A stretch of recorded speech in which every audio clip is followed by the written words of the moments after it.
Parmi tous les symboles magiques et religieux, l'un d'entre eux ressort comme étant le plus vu parmi tous les autres. Le svastika, bien plus ancien et bien plus commun que la croix chrétienne. On le trouve même sur les anciens artefacts des deux Amériques. Une autre preuve que ces continents ne se sont pas développés en vase clos. Ce qui est d'ailleurs une idée très nouvelle.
La croix gammée est synonyme en Occident de fascisme et d'une association puissante avec la haine, la douleur et la peur.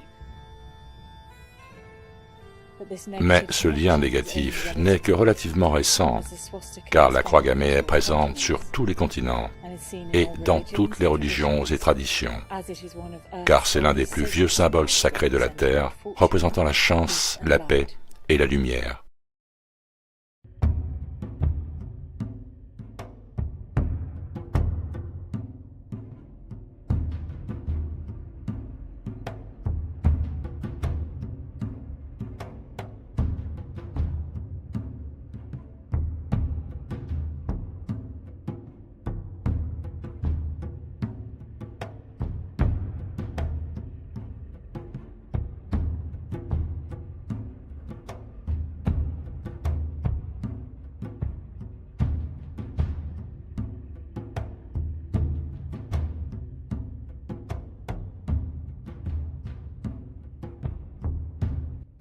Au début de la Seconde Guerre mondiale, le svastika et l'aigle bicéphale étaient encore l'un des principaux symboles d'État de l'Allemagne et de la Russie. Au milieu de la guerre, la Russie a cessé de l'utiliser comme symbole officiel parce que c'était un peu ridicule. Vos symboles, vos armoiries, c'est ce qui est censé vous distinguer de votre adversaire. Et dans ce cas, les deux camps avaient les mêmes symboles.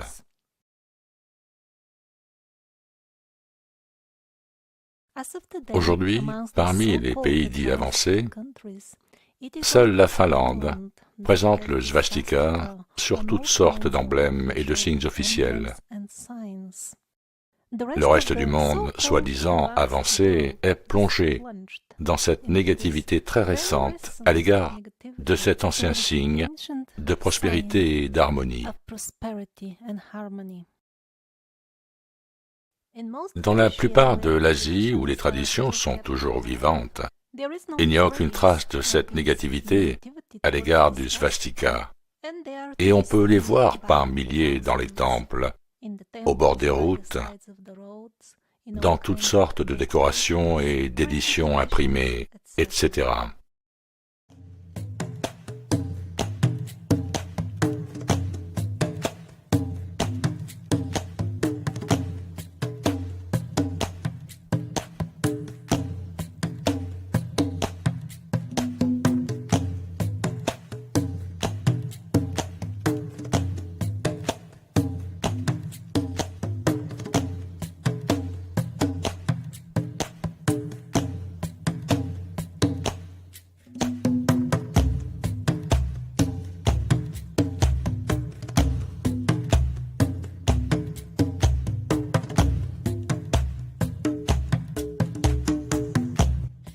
Dans les Amériques, les svastikas se trouvent sur les artefacts des cultures précolombiennes, couvertures, poteries, etc. Les Amérindiens les utilisaient largement, ainsi que les colons étrangers, lorsqu'ils sont arrivés sur le continent.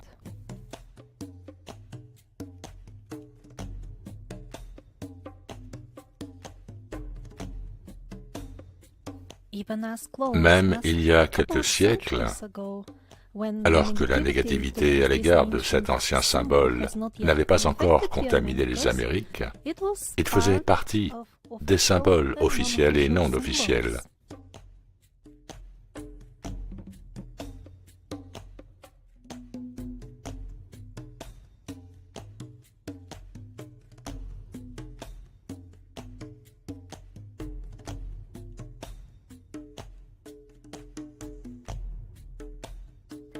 Il était utilisé par des organisations telles que les Boy Scouts.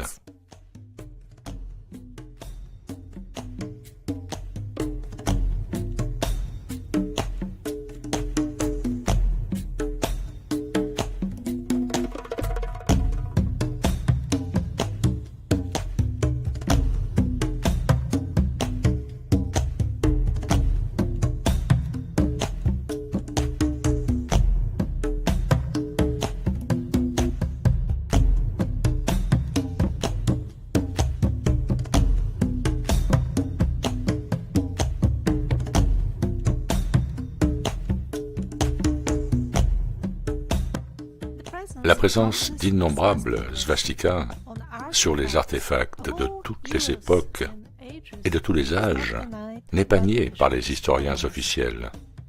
Mais ils font semblant de ne pas remarquer l'évidente question que posent toutes ces svastikas.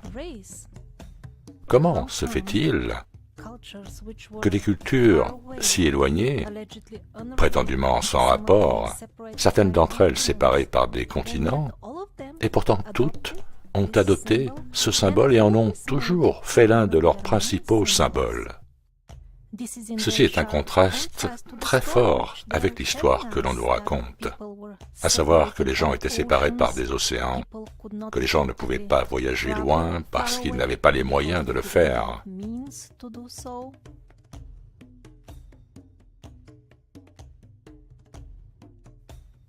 Et nous ne parlons pas seulement de la découverte de ce symbole de la part des uns et des autres, mais aussi des gens qui autrefois considéraient ces symboles d'une manière beaucoup plus sérieuse que nous.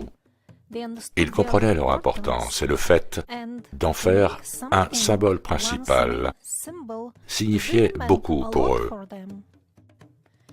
Ils n'auraient certainement pas décidé de le faire juste parce qu'un voyageur occasionnel leur a dit « Oh, ils ont ce symbole dans un pays lointain.